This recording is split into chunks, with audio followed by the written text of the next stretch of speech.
Muito bem, pessoal. Então, dando sequência aí à nossa conferência, convidamos aí o Dr. Dirceu Freitas Filhos para proferir a palestra Compliance e Risco do Crime Cibernético para Empresas. Então, com a palavra, o Dr. Dirceu. Uma boa tarde para todos. É com imensa satisfação que eu retorno a essa casa, que me dá muito orgulho e prazer. E agradeço o convite que me foi feito pelo nosso presidente da HTCA, Dr. Paulo Quintiliano da Silva, para participar dessa conferência internacional. Parabenizo pelas pessoas que já aqui estiveram e que brilhantemente fizeram suas exposições dessa data. Parabenizo também aos diretores que muito fizeram para que esse evento fosse realizado. Eu agradeço muito também pela presença dos senhores aqui. E o tema da minha palestra hoje vai ser sobre compliance, riscos de crime cibernético para as empresas. O que nós temos desde o início, de 1905, 1910, é que se criou nos Estados Unidos a estrutura de compliance. O que é a palavra compliance? Ela é de origem inglesa e representa agir de acordo com regras. Agir de acordo com regras que tenham suas atividades correlacionadas com as normas de atividades legais. E o que ele traz com isso? Anteriormente, você não tinha essa vinculação, essa identificação no Brasil do compliance com para que eu preciso, por que eu tenho que fazê-lo e qual é o resultado que isso vai me trazer. No compliance, você acaba tendo a adoção de normas e regras estipuladas internamente dentro da empresa, dentro das suas atividades de atuação e dentro das especificações das normas legais. E o que gera isso? Ele acaba gerando a boa atividade comercial. Ela tem uma prática utilizada, aceita pelo próprio mercado. E dentro disso, você tem a política de regras que tem que ser implantadas para que você tenha a adoção da boa prática comercial e dela tenha resultados práticos de negócios. E para que você tenha esses bons negócios, inicialmente não se acreditava, foi muito demorado, a partir de 1990 que começou-se a ter aí a adoção efetiva pelas empresas que ouviram falar que tinha compliance, ele era exigido por órgãos estrangeiros, por empresas estrangeiras, elas eram adotadas. Mas não se sabia por quê. E você vai se tendo que dentro desse contexto das empresas, o benefício vinha de forma indireta, não de forma legislativa. Você tem normas ali que são aplicadas. Porque a primeira coisa que todo mundo pensa é que a compliance é legal, é obrigatório. Se não é obrigatório, eu vou dizer que eu faço. Aí ficava muito interessante para a empresa. Mas quando ela era e exigiam, então demonstre. Você tem esse programa de compliance, você aplica esse compliance, qual está sendo o resultado? Ela não tinha. Ela dizia que tinha, e, na verdade, ela tinha a implantação de pequenos atos que ela considerava é importante eu tê-las e que isso seja aplicado. É isso. Não, não era isso. Quando você começou a se ter a exigibilidade, e é aí que você sente que no Brasil tudo, às vezes, sai de uma forma um pouco mais forçada. Você pode, se tem o interesse, você aplica. Quando você tem a exigência e, a partir dela, você tem benefícios, aí começa a lhe interessar. Quando você tem a imputabilidade, eventualmente, de crimes, você já começa a ficar mais preocupado. Você fala, bom, então, agora sim, me interessa fazê-lo. Vamos partir um pouco mais à frente, depois eu volto desse assunto sobre quais são as vantagens que você acaba adquirindo quando você aplica o compliance. Eu achava isso muito abstrato. Inicialmente, eu fui um pouco cético com a validação da aplicação dos programas de compliance no Brasil. Até porque você tem uma demora muito grande. Eu, como advogado, sinto bastante essa dificuldade entre você ter a rapidez da aplicação, da instauração da lei, mas da sua efetiva aplicação. E, às vezes, você tem, quando aplicado, você já passou do tempo. É aquela briga que se tem muito, dizendo que você tem muita tecnicidade processual, tecnicidade da lei, mas que acaba não gerando resultados práticos, porque elas acabam sempre correndo atrás da lei. Como você tem essa adoção de práticas de compliance, começou-se com os princípios de você ter a boa prática comercial, que adviria do quê? Da ética, da moral e da transparência do ato, de coibir atos, sejam da empresa, seja por funcionários da empresa, e exigindo deles que tivessem conhecimento do que é uma boa administração, o que vale para determinadas empresas dentro do mercado. E qual é a vantagem que ela tem com isso? Primeiro, com essa adoção de prática, ela tem a certeza de que está tendo uma boa atividade empresarial. E o que essa boa atividade empresarial pode acarretar são a melhoria de imagem no mercado. Hoje você tem uma importância muito grande dada pelo marketing social da empresa. Você também tem o interesse da boa colaboração de parceiros, não só dos funcionários, não só de forma interna, mas também da forma da aplicabilidade externa do seu programa de compliance. Ele fica de uma forma genérica, mas o que eu faço com isso? Como eu faço funcionar esse tipo de programa? Nesse sentido, você tem a cultura de aplicação do compliance, que já tivemos aí a palestra anterior já tecendo comentários a respeito disso. Você tem que ter uma adoção de política de regras.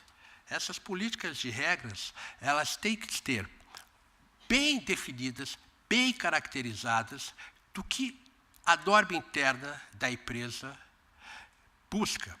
Qual é o ato, qual é a prática, qual é a forma com que todos devem agir dentro da empresa. E você traz, com base nisso, a responsabilidade também dos funcionários, não só dos sócios, dos administradores. Essa é uma vantagem da sua aplicação do programa de compliance. Ele é também chamado programa de integridade. Existem duas situações. Essa integridade ela tem dois sentidos. A integridade pessoal, de fazer a coisa certa, e a integridade de integrar também todos aqueles que estão trabalhando, seja internamente, seja externamente, dentro de um programa que leva como objetivo elevar a empresa ao patamar de conhecimento, de respeitabilidade e de imagem do mercado, e que vão lhe trazer também consequências benéficas quando você tem ajustes de regras e normas, quando ocorrem problemas de inadequação de atos praticados que possam gerar aí uma tipificação eventualmente criminal. Nem todo ato inadequado lhe gera, mas muitos deles, quando geram, tem no sentido de aplicabilidade do programa, gerando a ele um ajuste que pode resultar na eliminação do problema ou um ajuste que adeque a empresa dentro do mercado, atenuando eventuais problemas que ele possa ter. Então, existe esse compromisso de prevenções, ajustados também com a própria norma legal. E isso faz com que haja uma consolidação contínua da empresa no mercado, a aceitação dela e os benefícios que dela venham eventualmente a ser gerados.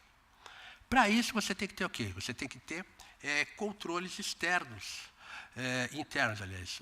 Os externos são consequências do interno, mas você tem a necessidade de fazer ajustes dentro da empresa, a implantação de programas e projetos e fazer com que ele funcione. Para isso, você tem que ter as pessoas adequadas, que trabalhem com ela e que façam com que ela tenha uma força de aplicação ajustado dentro das normas legais de fora. O que isso quer dizer? Que você tem que ter como foco e objetivo a eficiência e a eficácia do trabalho da empresa. Você tem que ter que ela tenha a exatidão da sua atuação, a integridade daquilo que está sendo feito, tenha a confiabilidade do próprio mercado e dos seus próprios funcionários. E o que ela faz com base nisso? Ela tem que ter um grupo que controle. Esse grupo pode ser pessoa física, uma pessoa que seja identificada responsável pelo enquadramento dessa gestão. Ou você pode ter a gestão corporativa, onde você tem, denota-se o que é gestão corporativa e o que isso tem a vincular com o compliance. A gestão corporativa são todos os atos e estruturas que se demandam dentro de uma empresa para que ela possa ter a funcionabilidade. E, dentro disso, você teve criado também, em 2009, teve um programa de guia de programas de compliance que foi colocado pela CGU. E você sentiu, naquele momento, que ela coordenava normas em matérias que você pode até perguntar, mas o compliance ele tem, obrigatoriamente, qual tipo de estrutura? A matéria é obrigatória colocar tais e tais pontos? Não, ela é ampla. Depende muito da característica de cada empresa, você pode ampliar, você tem um leque de normas que você pode estabelecê-la interna e externamente. E essa gestão corporativa, ela apresenta todos esses dados.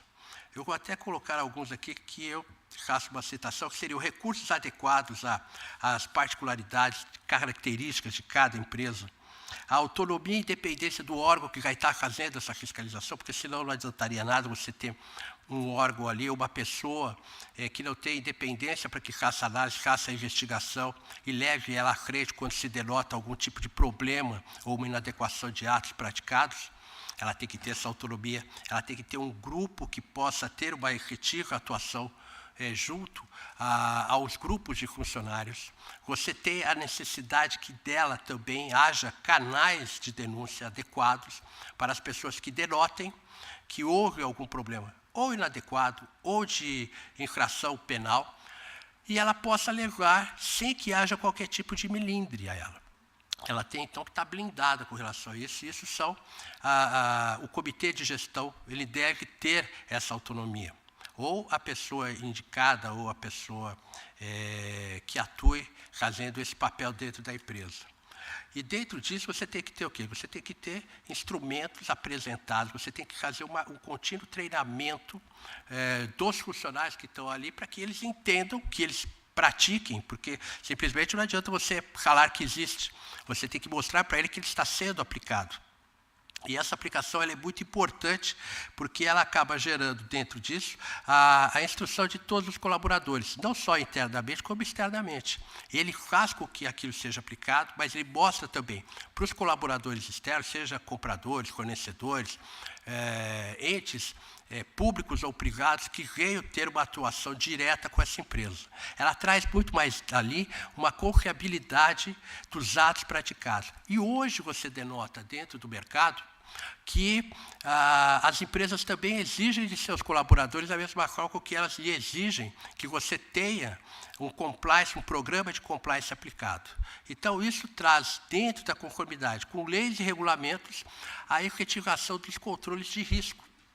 Risco não só pessoal, o risco também objetivo, financeiro, comercial.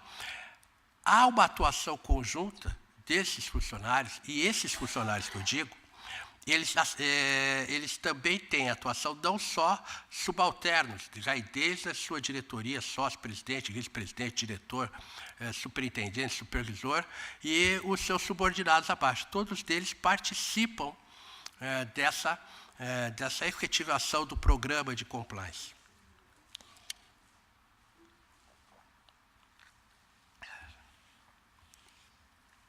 E o que e como você faz? Eu ouvia muito falar, vai ter um programa, ele vai ser implantado, mas o que acontece com esse tipo de programa? Quais são as etapas para que você tenha esse compliance empresarial aplicado? Você tem 3 etapas, na verdade. A primeira etapa dela é a constituição do estatuto e do regimento interno e quais são as suas regras que vão estar sendo aplicadas ali. E ela vale tanto para âmbito interno quanto para âmbito externo. Você tem uma segunda etapa, que é quando você efetiva essa aplicação. Então, você tem uma, você constitui. Outra, você retira essa aplicação. Dentro disso, você tem essa estrutura de gestão corporativa para que você tenha a demanda bem aplicada. Se houver a constituição de algum tipo de denotação, de desvio de ato, que possa ser lesivo à empresa, ela poderá ser minimizada, poderá ser eliminada através dos comitês que ali estão implantados. Se não tiverem, você parte por uma terceira etapa. Aliás, eu acabei esquecendo de colocar um ponto que é importante. A própria colocação de trabalho pelos funcionários e pelo corpo diretivo, ele sempre gera o ato omissivo, a sua responsabilização. Então, por esse motivo, você tem a preocupação da própria empresa em que, mesmo quando não haja ato praticado diretamente por ela, ou quando ela, por exemplo, não sabe dos atos praticados pelos seus funcionários, ela vai ter uma responsabilização objetiva.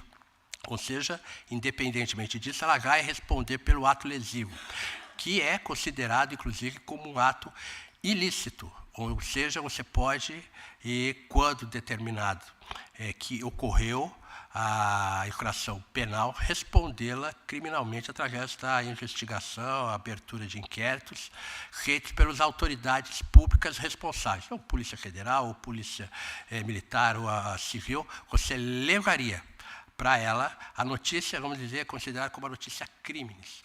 Notícia crimes é aquela notícia que você sabe que existe, você vai e coloca. Se você não coloca, pela omissão você responde.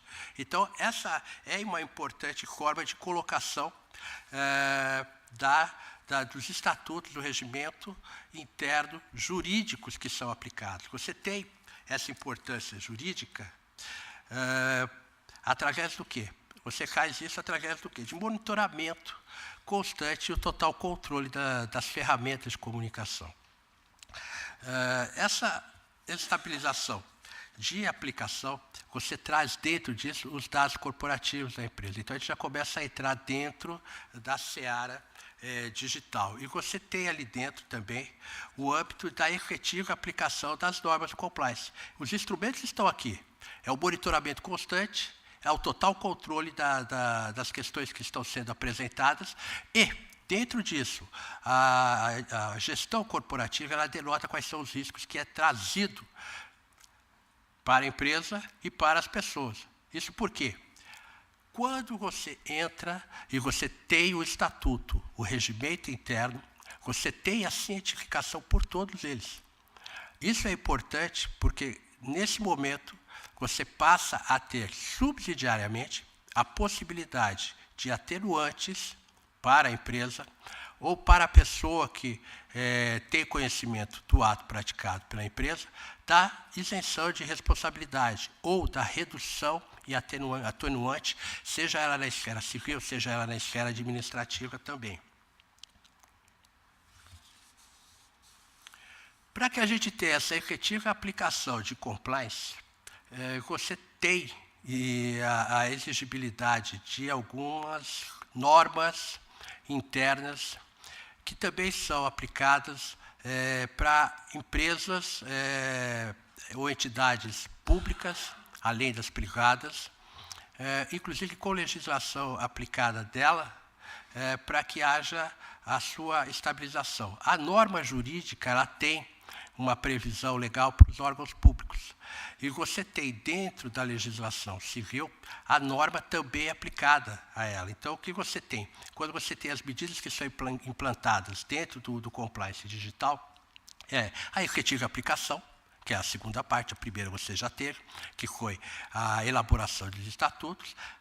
Você tem uma realização de auditoria prévia, ou seja, para verificar como a empresa se encontra e como ela deve ser, ter o desempenho das suas atividades.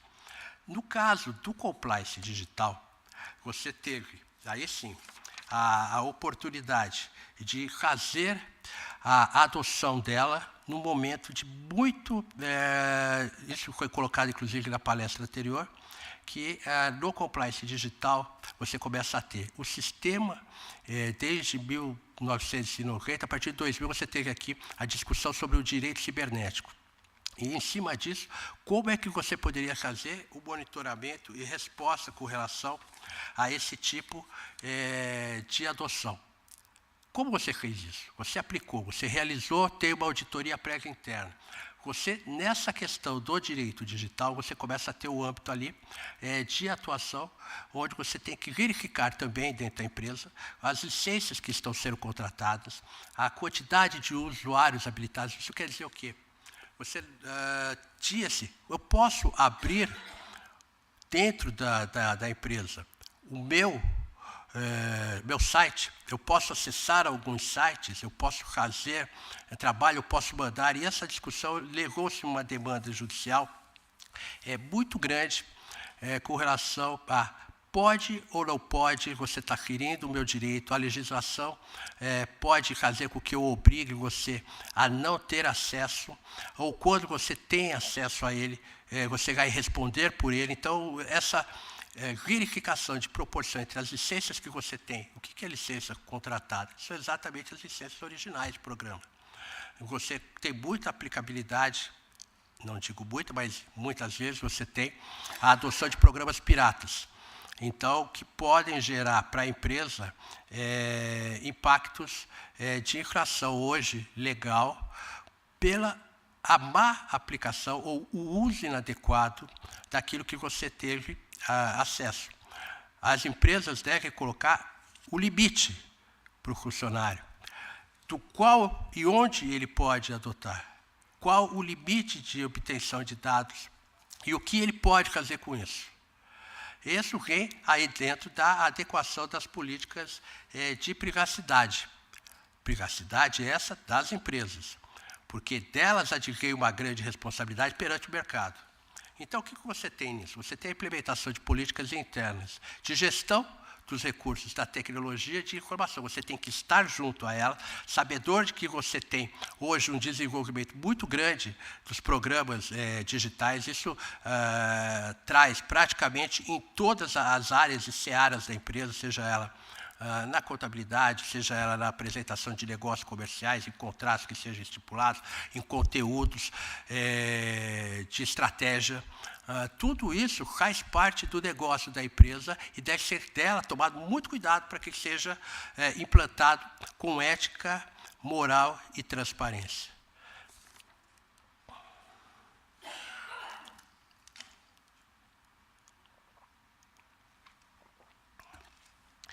O que nós tivemos quando começou a se denotar que há uma aplicabilidade muito grande da seara digital dentro das empresas?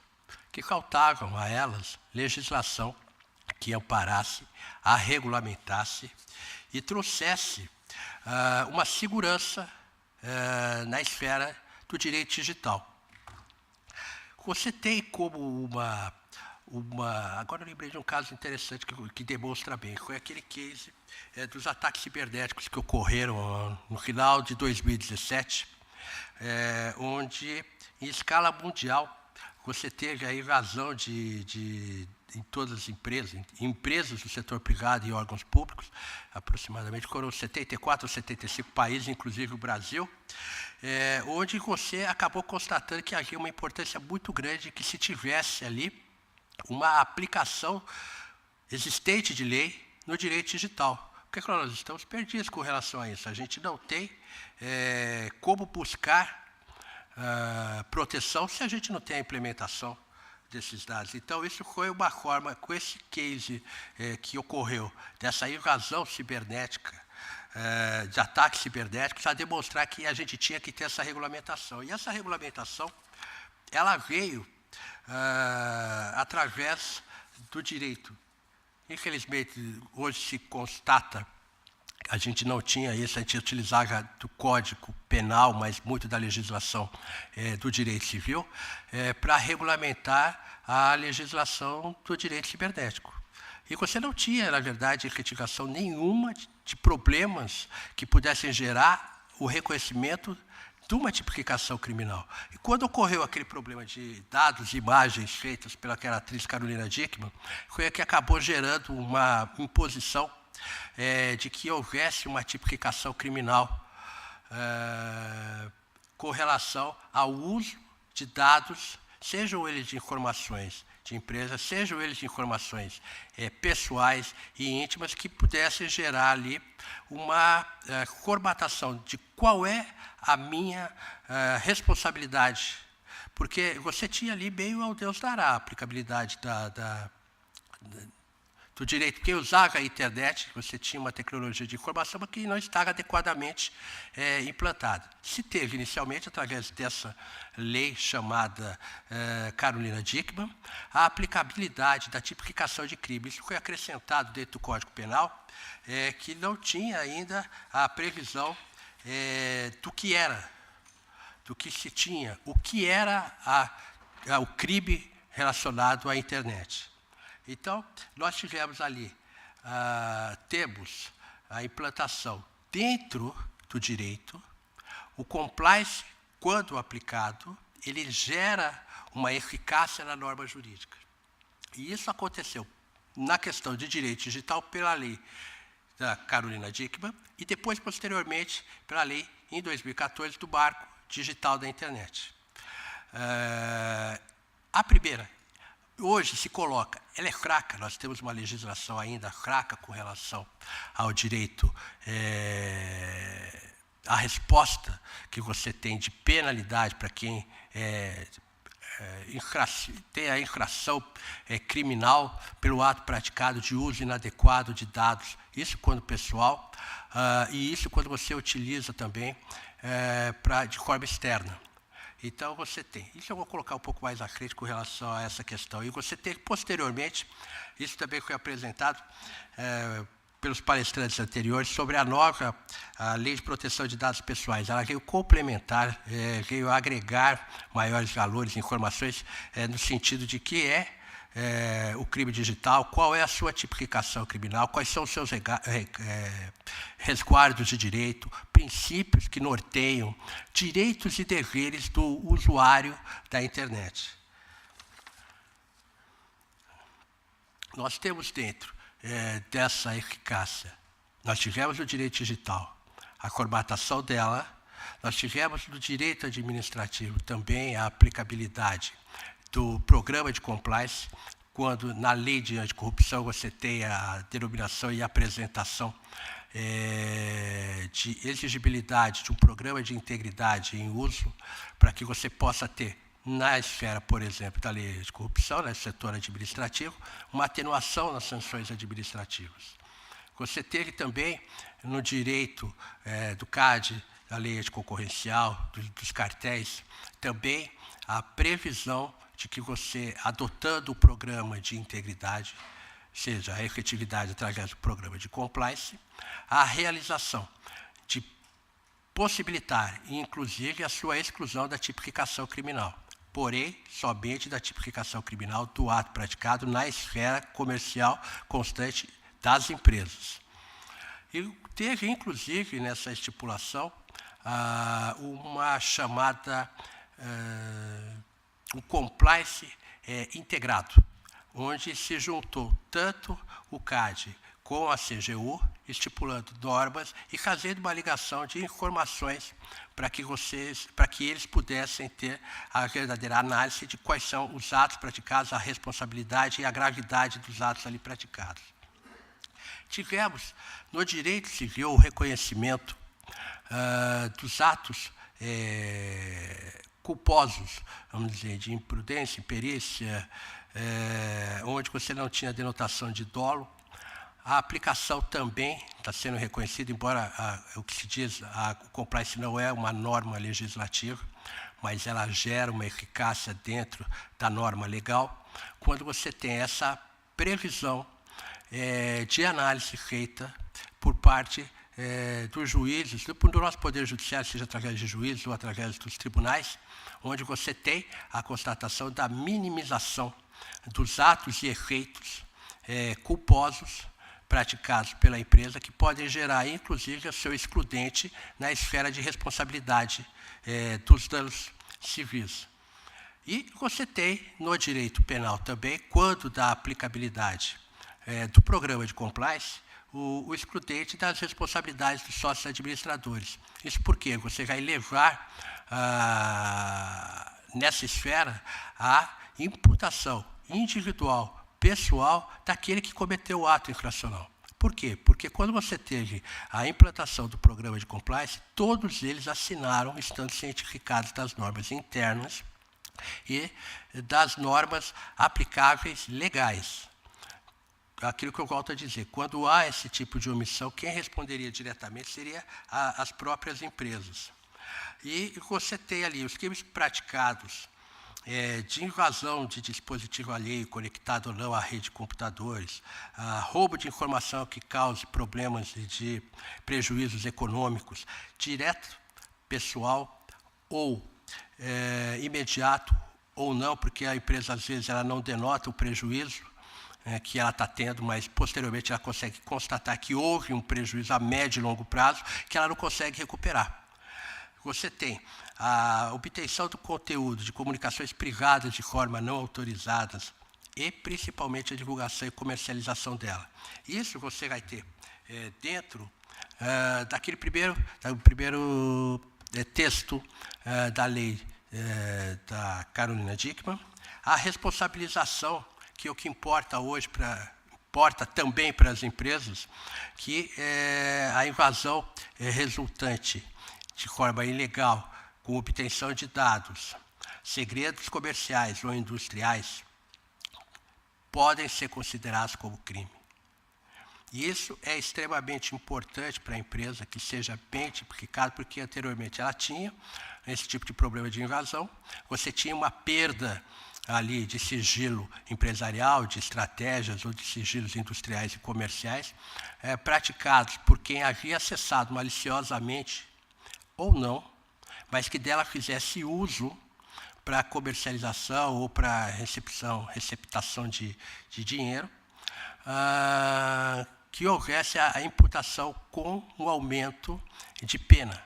Pena essa que ainda hoje no Brasil ela é muito fraca, ela é pequena, ela gera para quem está cometendo ainda o incentivo a continuar fazendo, porque ela acaba se escondendo muitas vezes através de programas implantados, através de vírus colocados dentro da empresa, a não detectação de quem é o seu usuário. Então, ela prefere até correr esse risco de forma diferente de outros lugares, de outros países, onde você tem uma penalização, às vezes, muito maior. Nós tivemos hoje uma explanação por parte do Quintiliano, onde ele apresenta a questão, por exemplo, de quais as vítimas que você tem hoje aqui no Brasil, a quantidade de vítimas. O Brasil passa a ser o segundo país que tem a maior quantidade de vítimas de crimes de ordem digital. É o crime virtual que está sendo praticado. Quem é o primeiro? O primeiro é a China, mas a tendência dela é de que ocorra efetivamente essa mudança e o Brasil passe a ser o primeiro lugar, até porque se utiliza muito da internet, o brasileiro, sem dúvida nenhuma, se utiliza muito dele. E segundo, na China você tem uma penalização muito maior, muito mais grave.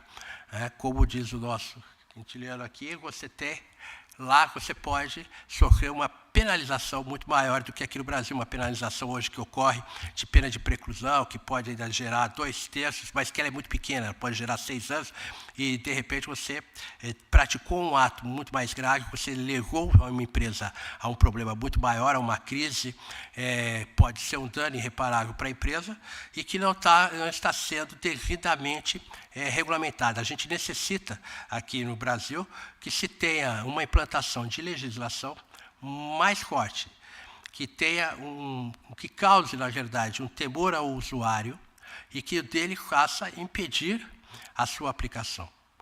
Mas você tem cada vez mais os crimes hoje sendo praticados de formas virtuais. Por quê? O crime praticado de forma virtual, ele não tem, ele cada vez mais gera um menor problema pessoal, físico, você corre menos perigos e tem mais benefícios se você cometer um crime virtualmente do que você, por exemplo, tentar fazer um assalto a banco. Ali você pode ter aí tomar o tiro, enquanto o crime virtual não. Nesse sentido, você vai ter cada vez mais interesse em que aquele que quer fraudar, aquele criminoso que fica no aguardo de atos que você pratique, que possibilitem ter o benefício de acesso a dados e que ele possa utilizar com proveito econômico, praticamente é sempre isso que ocorre, que ele o faça. Então, você tem nessa aplicação da legislação mais forte esse impedimento. É o que a gente espera que se tenha cada vez mais aqui no Brasil. Nós estamos tendo aí a possibilidade de termos essa prática cada vez mais arraigada. E o que você tem? Aí agora eu parto um pouco mais para a seara da esfera administrativa. Na esfera administrativa você tem a lei anticorrupção. Na lei anticorrupção, você tem uma responsabilidade hoje muito maior. Ela está fechando o cerco agora, eu digo, a partir de 2013, a sua implantação gerando vigência a partir de 2014, uma responsabilidade objetiva, uma pena mais rígida, onde você tem valores de multa aí que podem chegar até 20% do faturamento bruto anual. Temos também a possibilidade de acordo de leniência e a abrangência da lei de anticorrupção, que não seja só na esfera municipal, mas sim estadual e federal também. O que você tem dentro da lei anticorrupção que te possibilite haver o interesse da aplicação do compliance? Você tendo um programa de compliance, que é uma das formas de exigibilidade na lei anticorrupção para atenuar sanções administrativas, é a sua efetivação. Então, você tem, inclusive, estipulado no artigo 7º, as circunstâncias delas, onde você tem a comprovação da existência de mecanismos e procedimentos internos de integridade, que são os programas de compliance. Você teve, com a estipulação de crimes cibernéticos, a implantação no Brasil e essa facilitação, você teve também um aumento muito maior de prejuízos cibernéticos. Hoje você teve no ano de 2017 600 bilhões de dólares de prejuízos gerados por crimes cibernéticos. Isso para feito aí pela fonte ao Banco Mundial. E tem uma previsão de que, se houver essa continuidade com essa fraca penalização, você tem, em 2028, uma previsão que você tenha 6 trilhões de dólares com prejuízo causados. Então, essa fraqueza deve realmente ser modificada e, para isso, tem que haver uma maior proteção pelas empresas. Nós temos, então, no acordo, deixa eu ver se eu tenho tempo ainda para cá, acho que tem mais uns. Está em cima. Então, rapidamente, a gente tem uma questão que é muito interessante para as pessoas, é com relação ao acordo de leniência. Entende? Por que eu vou fazer um acordo de leniência? O acordo de leniência traz para ela vários benefícios. E acordo de leniência, quem é que faz hoje? Você tem a CGU, que faz com relação à lei de anticorrupção, você tem o CAD, você tem o Banco Central, para efeitos das instituições financeiras, e você tem a CVM. Em todas elas você tem essa possibilidade. Qual que é o benefício que você tem? Quais são os requisitos que se exigem dela para que você possa ter aprovado esse acordo de leniência? Cessar com a prática da irregularidade, logicamente que foi constatada, reconhecer que participou da infração cometida, você coopera com as investigações, apresentando todos os dados e informações que você tenha do crime praticado, e fornecer informações e documentos que comprovem essa infração. Puxando um pouquinho até para a delação premiada, quando você tem muitos questionamentos de por que uma é aprovada, a outra não é aprovada, até porque o primeiro que fizer é o que tem essa vantagem. A gente teve a questão do Marco Valério, agora já fugindo um pouco. O Marco Valério, quando até hoje você teve uma imputação muito grande de penalidade, e ele fez todas as apresentações de tudo que tinha ocorrido, só que ele fez depois. E quando você chegou ao Ministério Público, que é aquele que consegue fazer essa aprovação da delação, porque em muitos casos você tem a aprovação pelos outros órgãos e você teve essa discussão depois disso, que é o caso da onde ela fez o acordo e depois está tendo hoje ainda questionado essa validade.